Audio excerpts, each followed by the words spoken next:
Before the assassination attempt on President Trump, I recorded an interview with Minnesota Congressman Tom Emmer. Take a look. Well, joining us right now is Congressman Emmer. Congressman Emmer, thank you so much for making the time for us. Good to be with you, Esme. All right, you are obviously the chair of the Minnesota campaign for Trump. What has happened since that President Biden's debate performance? What has it led to for the campaign both in Minnesota and the Trump campaign nationwide? Well, the Trump campaign already was surging in Minnesota. It's pretty amazing. Minnesotans appear ready to be done with the disastrous agenda and policies of the Biden-Harris administration, the double-digit inflation, the crime that comes with an open southern border, the fires all around the globe. It's pretty interesting that Trump's internal polling has him up by 5 points in Minnesota. And you might have seen recently there was an Emerson poll that has him up by a point. Now, to your question, what has happened since the debate? I think it's pretty clear that since the debate, there is only one candidate who offers strength and competence for leading the White House, and that's Donald Trump. Are you concerned about Kamala Harris? Two polls have shown her leading President Trump in two back-to-back polls. No, not at all. In fact, it's going to be Joe Biden. There's just, if they change it out, think about it, Esme. The party that talks about democracy all the time is going to make a decision behind closed doors and ignore 14 million Democrat voters across this country. I don't see that happening. But no, we're not worried about Kamala Harris. It's the policies that are killing middle-class Americans every single day. They're paying 55% more for gas. They're paying 30% more for eggs. They're paying a huge number more for electricity. And this is all because of the failed policies of the Biden-Harris administration. That's why Donald Trump is going to be reelected in November, and he'll be the 47th president. Inflation is slowing. It's still high. It's slowing. Does that make a difference? What are you hearing? Well, people can play games with numbers all they want. When we've got a federal government that talks about core inflation, which doesn't include some of the necessities of life, like groceries and energy, people don't listen to that nonsense. They know what they see when they go into the grocery store, Esme, and they're paying a whopping number. People are not able to buy the groceries that they could buy 2 years ago. And it's all because of Biden-Harris's economic policies that have failed us dramatically. It's time to end that. I'd like to go back to what you were saying about polling in Minnesota, that the Trump poll, internal Trump poll, has him up by 5.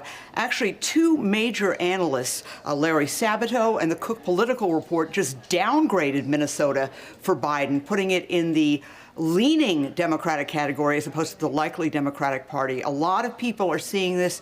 RFK Jr. is also on the ballot here in Minnesota. What are you seeing? Why is this movement happening towards the former president? Well, there just isn't another option. It is a binary option. People who are going to vote for RFK Jr., they are either not going to vote because they're so disappointed, or they're going to vote for him. It's not going to affect Donald Trump. I think all Republicans are coming home because they recognize what's at stake. It's not a matter of, who you're going to pick beyond this. The choices are Donald Trump versus Joe Biden. It's competence and strength from Donald Trump versus a sad situation with current President Biden. In terms of Republicans coming home, Republicans have been hoping to reel in some of those Republican women that have sat things out or perhaps gone for other candidates. For the first time in 40 years, an abortion ban is not in the GOP platform. This is, by all happenstance, appears to be the doings of the former president. Is he and is the party trying to move more to the center on some of these divisive issues to try and appeal more to those all-important women in the suburbs? Well, I have a little different perspective than that, Esme. Donald Trump is the most pro-life president we have ever had. Why is he steering the platform away from including the abortion ban? Again, if you'll allow me, the issue is the Republicans are still the pro-life party.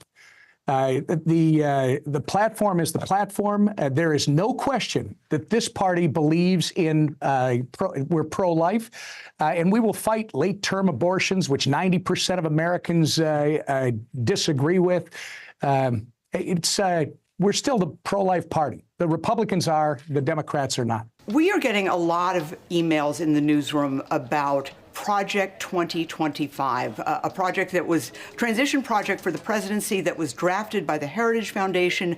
Amongst those involved in the drafting, a number of former Trump staffers. Yet the former president said on social media he knows nothing about anybody who's behind this.